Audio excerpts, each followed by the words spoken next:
Bonsoir à tous et à toutes. J'espère que vous vous portez bien et que vous êtes encouragés, affermis dans le Seigneur.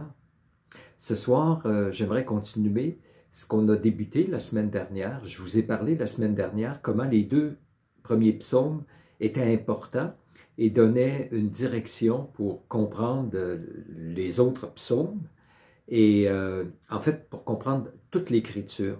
Le psaume 1, comme on l'a vu, décrit quelqu'un qui se démarque des hommes en général qui sont rebelles à Dieu, qui ne marchent pas dans sa parole.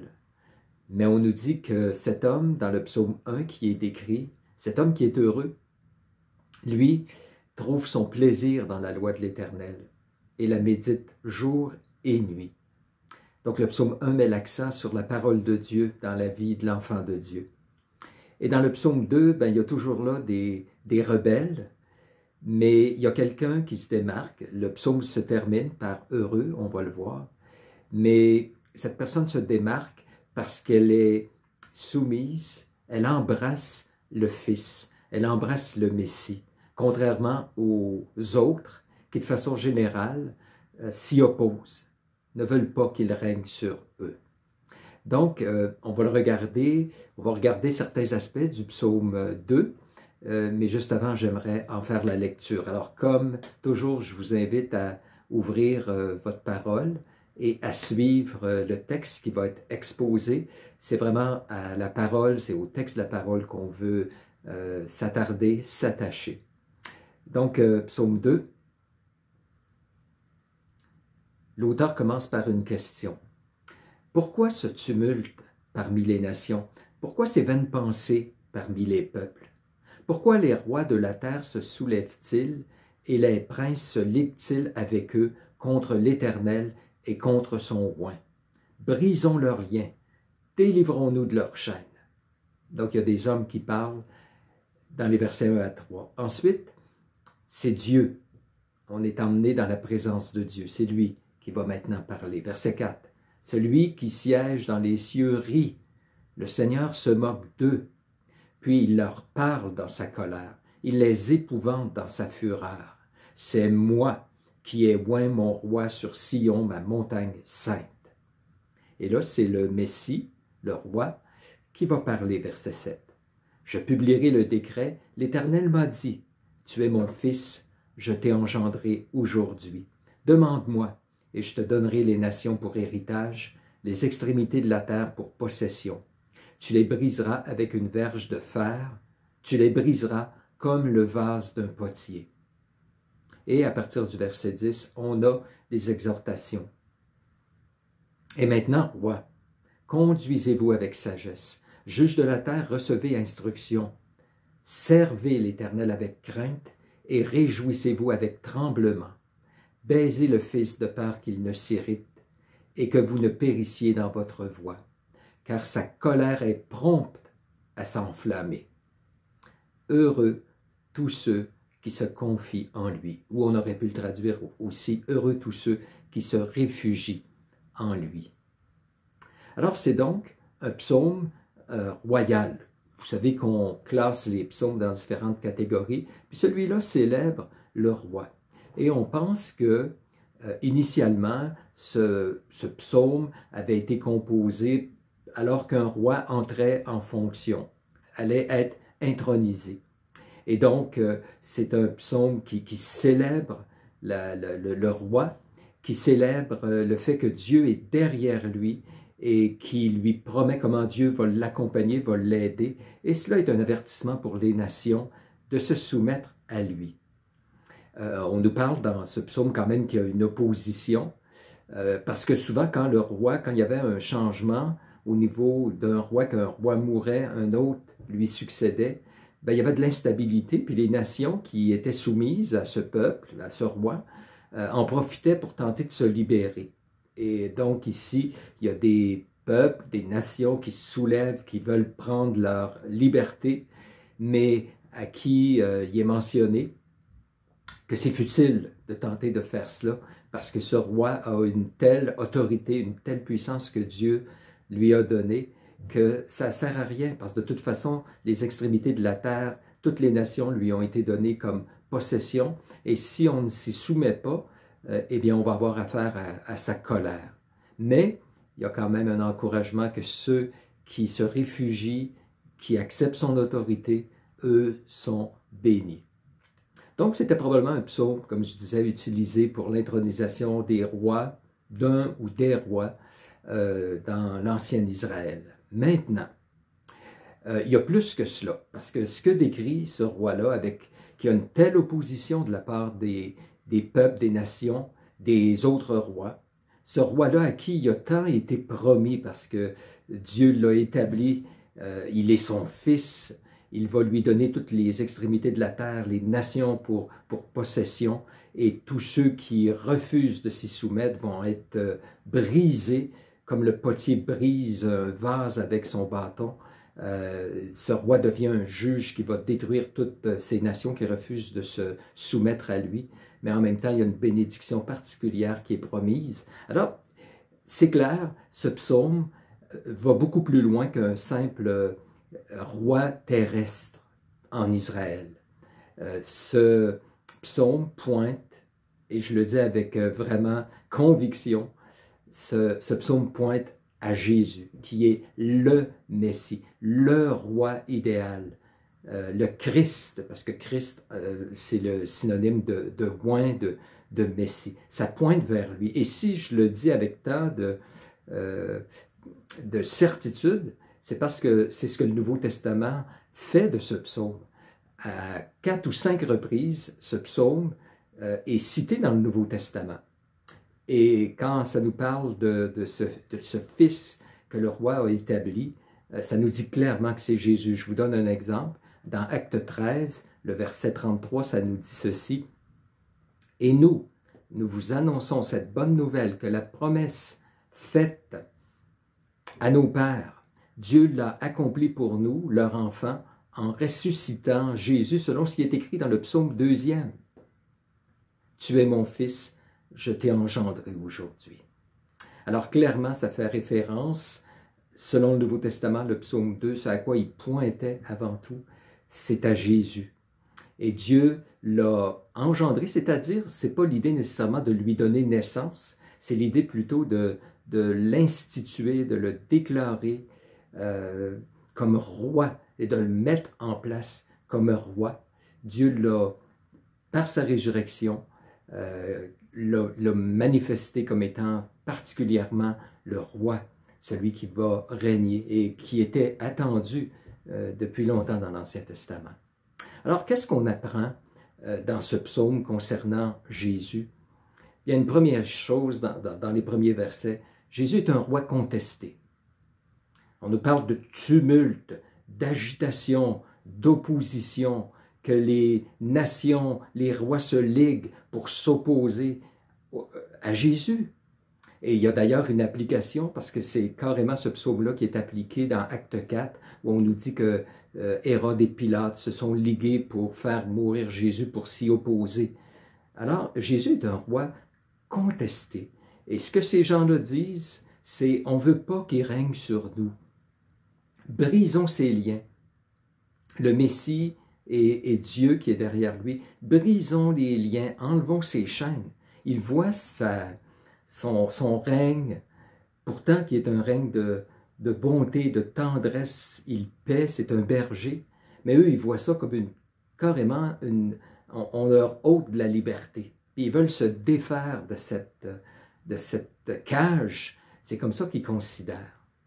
Et c'est spécial, hein, parce que c'est à peu près ce qu'on voit dans des gens qui ne veulent rien savoir de Dieu, qui disent « on ne veut pas qu'il règne sur nous ». Les gens autour de nous, ce qu'ils nous disent, c'est « on ne veut pas d'autorité ». On ne veut pas que personne nous dise quoi faire. Moi, je veux suivre ma propre voie, suivre mon propre cœur. Et à l'instant où on leur parle d'un cadre, et surtout que Dieu, d'obéir à Dieu, ils voient ça comme une espèce de chaîne, c'est quelque chose qui leur enlève leur liberté.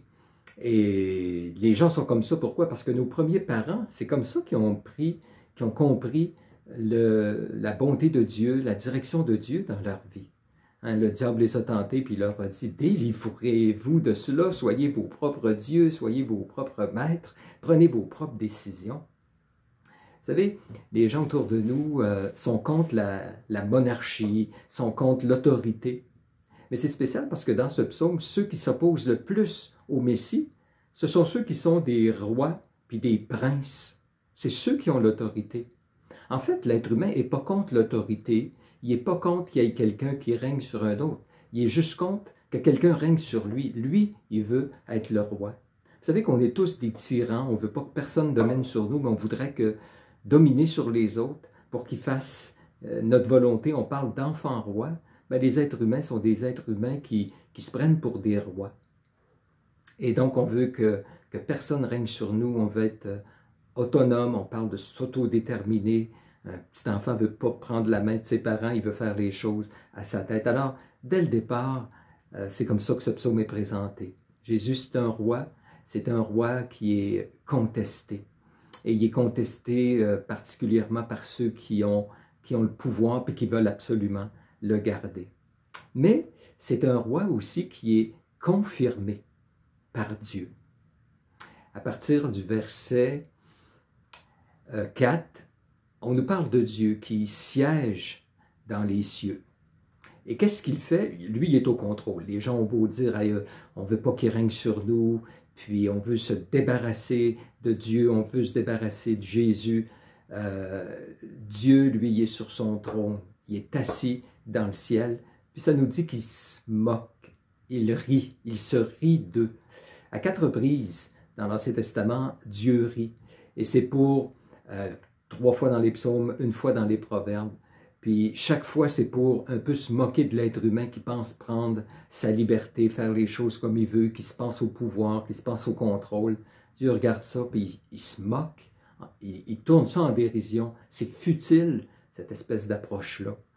Et plutôt, ce que Dieu fait, c'est qu'il aussi les épouvante dans sa fureur. Parce que la colère de Dieu se manifeste contre ceux qui refusent son autorité. Mais Dieu en profite pour réitérer qui il a décrété pour régner. Il dit, c'est moi qui ai oint mon roi sur Sion, ma montagne sainte. Et là, il dit à Jésus, demande-moi, puis je te donnerai les nations pour héritage, les extrémités de la terre pour possession. C'est Jésus que Dieu a établi. Alors, il y a plein de gens qui veulent prendre la place du roi, qui veulent être leur propre chef dans leur vie. Chacun suivait sa propre voie, hein? Mais Dieu, il y en a un qui l'a déterminé pour diriger. Parce que Jésus en est digne. Jésus est le seul qui est digne de régner. C'est lui seul que Dieu a établi. C'est à lui qu'il a donné tout pouvoir. Celui qui honore le Fils, il honore le Père. Celui qui n'honore pas le Fils, n'honore pas le Père. C'est lui. Et soit qu'on s'y soumet volontairement, ou on va devoir s'y soumettre malgré notre volonté. Hein? Ça nous dit que c'est pourquoi, après que Jésus s'est humilié en mourant à la croix, c'est pourquoi Dieu l'a souverainement élevé, puis lui a donné un nom au-dessus de tout nom, afin qu'au nom de Jésus, tout genou fléchisse dans les cieux et sur la terre, et que toute langue confesse que Jésus-Christ est Seigneur à la gloire de Dieu. Alors, soit qu'on s'y soumet maintenant parce qu'on reconnaît que c'est Dieu qui lui a donné cette autorité, que c'est Dieu, c'est lui seul que Dieu a placé pour régner, ou soit que plus tard on va devoir être contraint de le faire avec larmes, avec grincement de dents, puis reconnaître que vraiment Jésus est Seigneur. Jésus, il est digne de régner. C'est le seul qui peut nous rendre heureux. Dans le fond, Brigitte, mon épouse, travaille avec les enfants en difficulté. Puis elle me dit toujours, ce qui est spécial avec les enfants, c'est qu'ils veulent, avec ces enfants particuliers, puis je pense qu'ils ne sont pas uniques, c'est comme ça avec tous les enfants, puis c'est comme ça avec tous les êtres humains, c'est qu'à quelque part, ils ne veulent pas que personne leur dise quoi faire. Ils veulent être libres. On ne veut pas de cadre, puis on veut faire les choses à notre façon. Mais en même temps, ils sont tellement malheureux là-dedans que quand un adulte leur met un cadre, puis leur donne une direction, tout à coup, ils fonctionnent bien, ils sont heureux, ils sont en sécurité. Jésus, Dieu l'a établi parce qu'il est le seul. Le psaume dit « Heureux tous ceux qui se réfugient en lui ». C'est le seul qui a l'autorité puis qui va l'exercer comme étant aussi un bon berger. C'est une autorité d'amour, c'est une autorité de don de soi. Et ne laissons pas personne régner sur notre vie autre que Jésus lui-même. Il en est digne, c'est le seul qui peut nous rendre heureux. Et une autre raison pour laquelle on doit laisser Jésus régner sur nos vies, c'est que ceux qui ne le font pas, c'est le jugement qui les attend. Le psaume est rempli de ce concept, le concept du jugement qui s'en vient. Sinon, si on ne se soumet pas au verset 9, ils vont être brisés avec une verge de fer.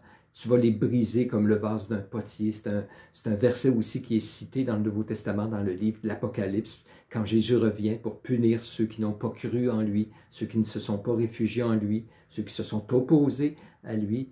Il va les condamner, il va les juger. Au verset 12, sa colère est prompte à s'enflammer.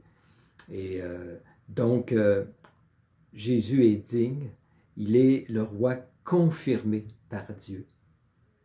Et finalement, le texte nous présente que Jésus, c'est un roi qui est embrassé.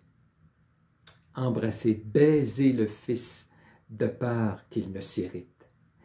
Comme les rois à l'époque, comme les citoyens qui acceptaient l'autorité du roi, se courbaient devant lui et le baisaient en marque d'humilité, en marque de soumission, bien, on est appelé à embrasser le Fils aussi, selon ce psaume.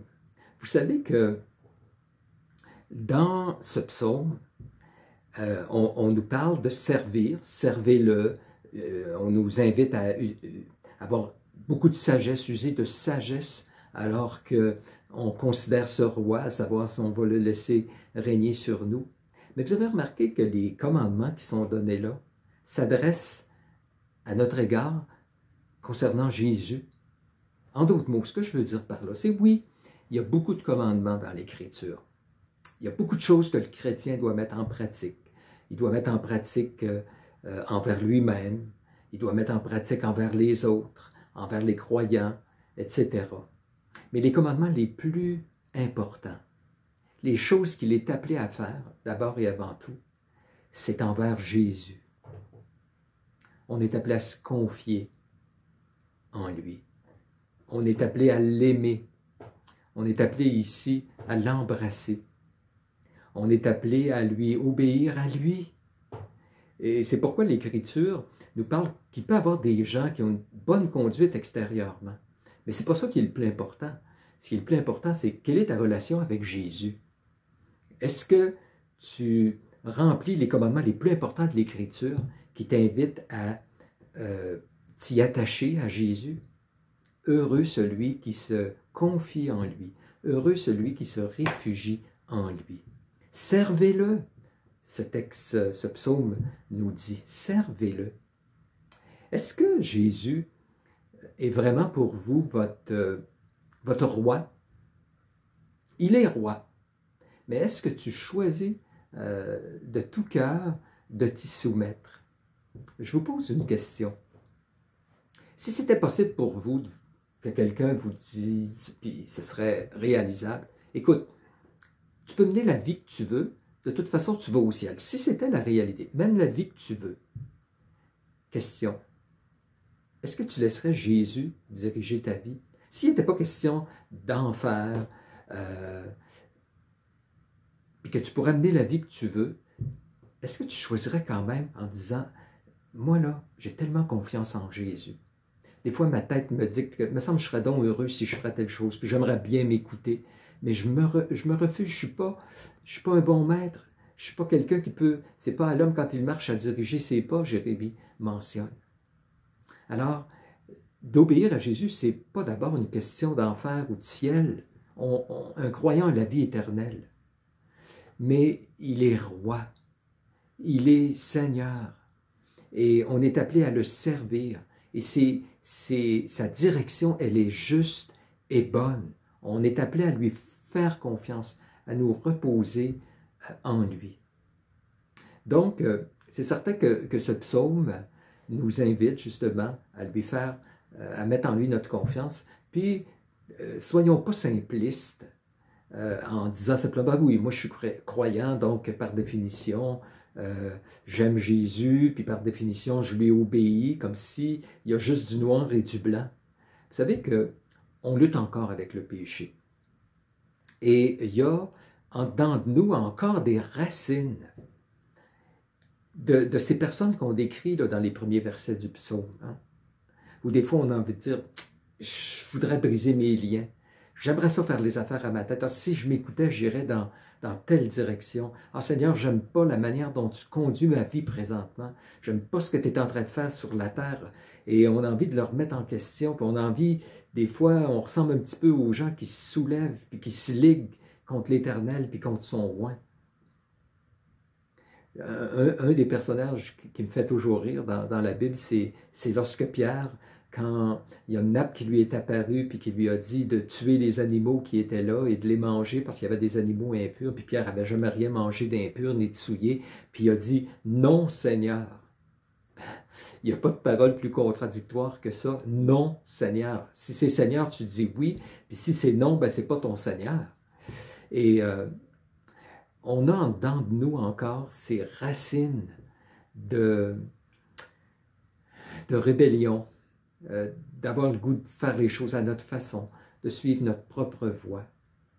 Mais donc, nous voulons, dès le début du livre des psaumes, travailler, laisser Dieu travailler dans notre vie pour développer une disposition d'amour, d'embrasser le Fils, de s'humilier devant le Fils, de l'aimer, de le servir, de se confier en lui, parce qu'il est heureux, celui qui se confie en lui. Je vais prier en terminant.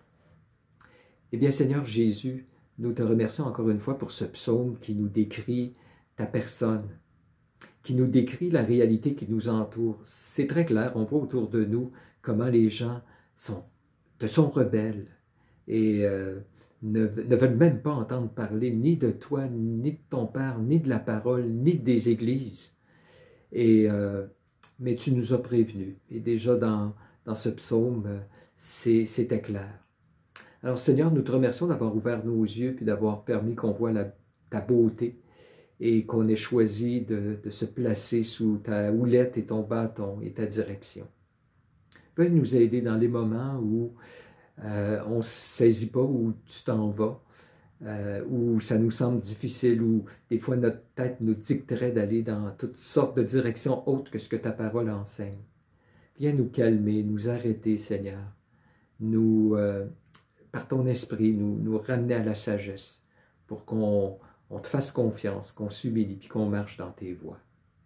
Alors nous te remercions pour ce psaume et nous te prions, Seigneur, que ce soit qu'on expérimente de plus en plus combien tu es bon. Donc, Seigneur, c'est en ton nom qu'on te prie ces choses. Amen. Alors que le Seigneur vous bénisse richement.